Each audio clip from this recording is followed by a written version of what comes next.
Great day everyone! This is Ed's Realty Guide PH. For today's video, nandito naman ako sa 13 Martires, Cavite para ipakita sa inyo yung one of the ready for occupancy project ni SMDC, which is Hope Residences.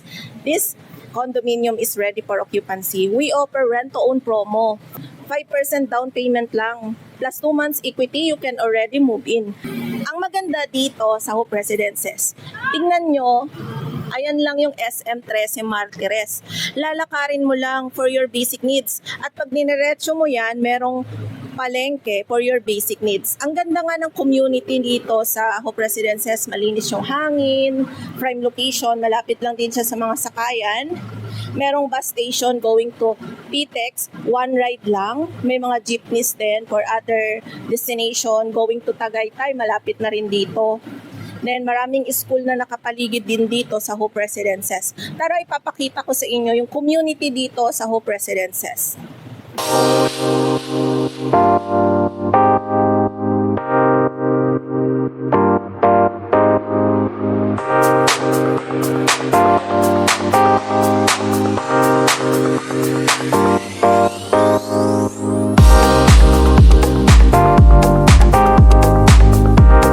Welcome to the community outside Hope Residences. Dito, napapaligiran ka na ng mga establishment tulad ng fast food chains, coffee shop, phone shop, M. Lulier, Western Union, palengke, na walking distance lang at meron ding malapit na City Hall. Kung hanap mo ay school, meron tayong malapit na TESDA, elementary school, high school na walking distance lang sa area. Makikita mo na sobrang busy ng paligid. Pero pagpasok mo sa Hope Residences, tahimik at peaceful ang vibes. Hindi mo aakalain na may ganitong kalmadong lugar kahit na malapit ka lang sa mga abalang areas. Ang ganda nito for personal use, especially dahil malapit sa lahat ng basic needs mo, lalo na sa mga pamilihan. Hindi ka na mahihirapan pag nakatira ka dito sa Hope Residences kasi everything you need is within reach. Sobrang convenient din kasi nito ni Hope Residences. Merong sakayan papuntang Metro Manila na one ride lang na bus station papuntang PITX. Kung naghahanap ka ng tahimik na community na malapit sa essential, sa mall, sa palengke, sa mga basic needs mo, perfect ang Hope Residences for you. I'll be showing you this amazing condominium that's literally step away from SM 13 Martires. Grabe, nasa tapat lang ang SM Mall. Imagine kung gusto mo mag-shopping, nagugutom ka or need mo ng errands na walang hassle, lalakarin mo lang and boom, nasa SM ka na. Hindi ka na mahihirapan pa. Nakikita nyo naman ang loob ng SM Mall, right? Nandyan na lahat ng kailangan mo from BDO Bank, grocery, restaurant, bilihan ng damit, may cinema rin sa second floor. At syempre, may fast food chain din. Hindi ka na kailangan lumayo pa. Yun ang maganda sa SMDC, prime location. Yung tipo bang nararamdaman mo na talagang convenience ang everyday life mo, lahat accessible, and you don't even need to commute. Plus, hindi lang location ang panalo dito. Syempre, you're also getting a high quality condo with top-notch amenities. It's perfect place if you're looking for the balance or convenience and comfort. So, if you're looking for a new home or investment na talagang worth it, check it out. This Hope Residences by SMDC Property here in 13 Martires. Sobrang sulit at prime location talaga. If you want a computation, you can set a Zoom presentation anytime. Itutur ko muna kayo dito sa loob ng SM Mall para makita nyo kung ano ba ang meron dito. At later on, ipapakita ko naman sa inyo ang community ng Hope Residences Condominium.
Ito ang loob ng community ng Hope Residences. Isang maganda at peaceful na community with 4 towers, each tower hanggang 7th floor lang. Low-rise condominium tayo dito, kaya perfect for those who prefer a more quiet and intimate living experience. Ang maganda dito sa Hope Residences, meron kaming rent-to-own promo with just 5% down payment and 2 months equity payment, pwede ka nang makamove in. Sobrang flexible at convenient ng terms, kaya perfect for families or individual na gustong makakuha agad ng kanilang dream home condo. As you can see, meron kaming mga amenities dito sa Hope Residences na may enjoy ng family, friends, and future tenants. Malinis pa ang hangin dito at may mga landscape garden and trees na nakapaligid, kaya relaxing ang surrounding. Plus, perpetual ownership na rin si SMDC,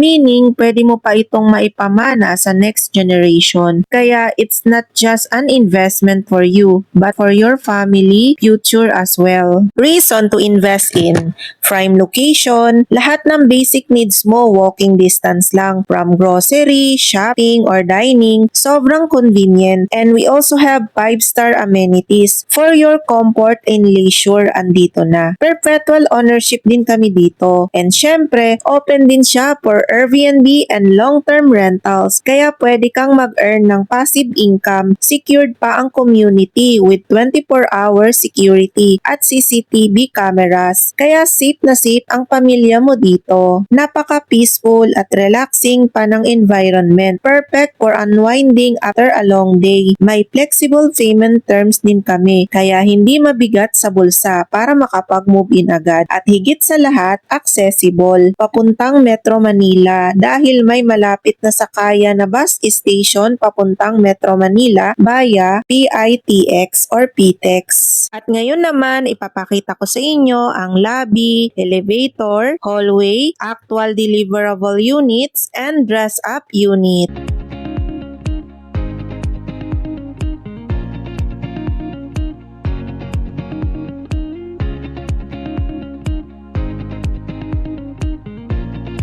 Yung mailbox room. Ito yung lift sa ground floor. Second floor lang siya. Take a look with the unit. Kaya nire-recommend ko po ito. Amenity view siya. Maganda yung view, sir. Ayan, you have the view of amenity. Ayan. Then we have 2 window here. Ayan. Pwede nyo po kasi, sir, lagyan ng partition dito. Kung gusto nyo yung kwarto nyo, may window yung dalawa. Meron na tayong provision dito for window type aircon. Meron na rin siyang saksakan. So, dito lalagyan ng partition. So, ganito po yung partition. So, let's say hanggang dito yung bedroom. So, meron pa po tayo ditong living area. And dito po yung dining natin, sir. So, ito, sir, para ma-visualize nyo, lalakad po ako dito, sir. Ayan, kung gano'ng kaluwang. So, dito naman po, yan. Maluwang naman po ito. Yung height ko po is 5'2". So, ayan. Nakita nyo po yung height niya. Ayan. Maluwang naman, sir, kasya na kayo dito.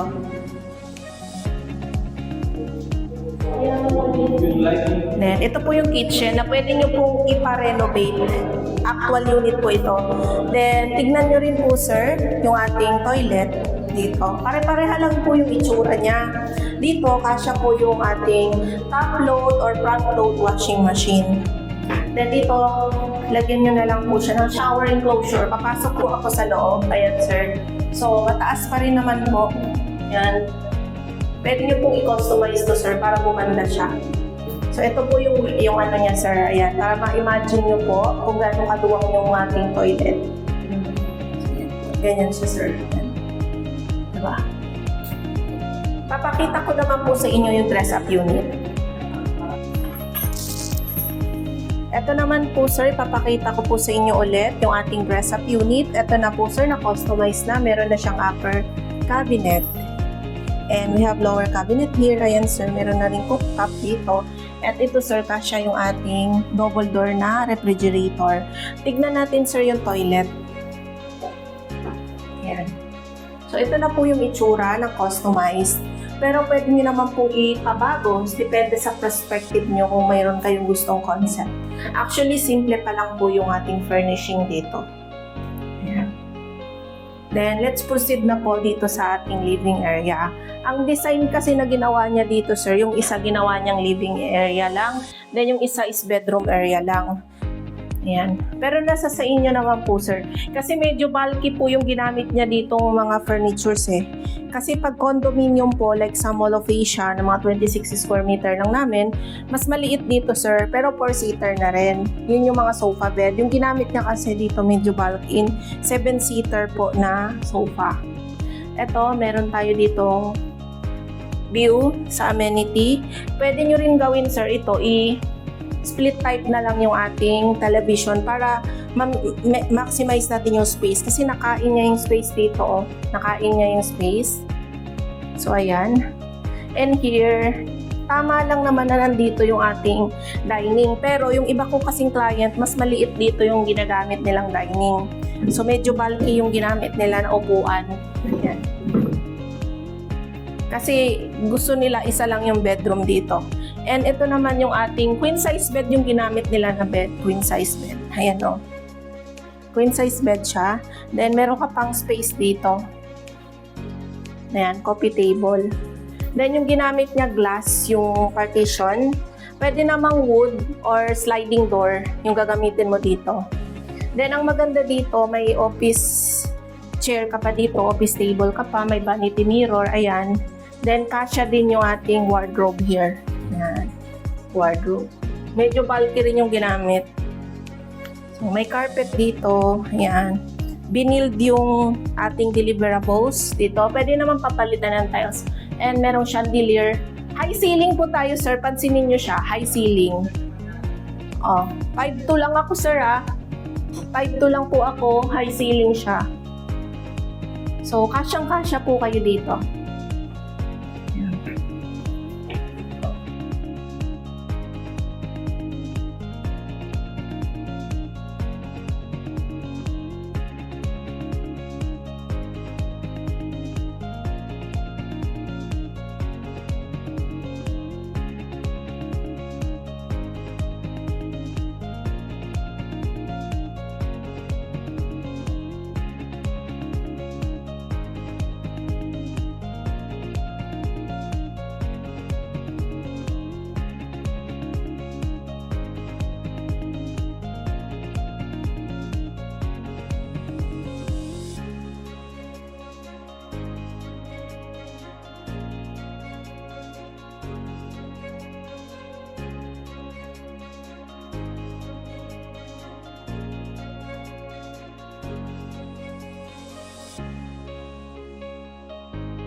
Ayun guys, nakita nyo yung vicinity dito sa Hope Residences and also sample actual unit namin dito.